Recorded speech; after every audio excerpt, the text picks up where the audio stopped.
Thanks for joining us tonight at 5. I'm Faith Woodard alongside Rolly Hoyt. We begin with developing news out of Little Rock, where 3 people are now dead in 2 separate New Year's Day incidents. Yeah, the first happened just minutes into 2025, and then police responded to the second homicide last night. That one ended when officers shot a suspect. And today, LRPD shared some new details about the incidents. THV 11's Brooke Buckner has the latest.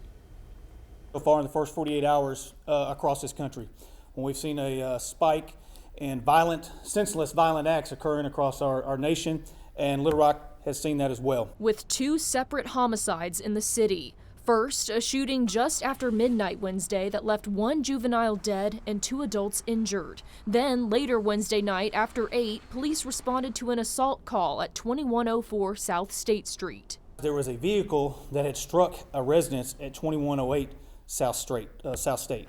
There was also a gas leak that was going on at the time, so that officer exited his vehicle, went to 2108 South State to try to see if there was any occupants or what was going on inside the residence. Once he entered the residence, he discovered a white female that was deceased and suffering from multiple stab wounds. Then officers found another woman stabbed at 2104 South State. Police say she's currently listed in serious but stable condition. Shortly after that, officers found a man they believed to be a potential suspect nearby in the 1600 block of South Broadway, holding a knife and refusing to comply with police. As a result of that individual's actions, it ultimately resulted in the officers having to deploy deadly force. Tragedies like these are the reasons why Walter Cochran does what he does with Arkansas Stop the Violence. I work with troubled young men to try to keep them off the streets, to try to pretty much mold them and help them in school.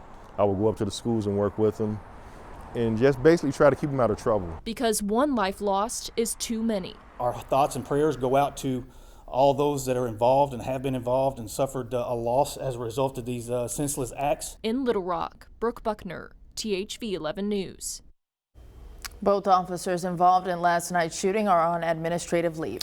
As for the apartment shooting just after midnight in West Little Rock, an update this afternoon from LRPD identified some of the victims, but not the juvenile found dead at that scene. 2 people have been taken in for questioning, but no arrests have been made yet.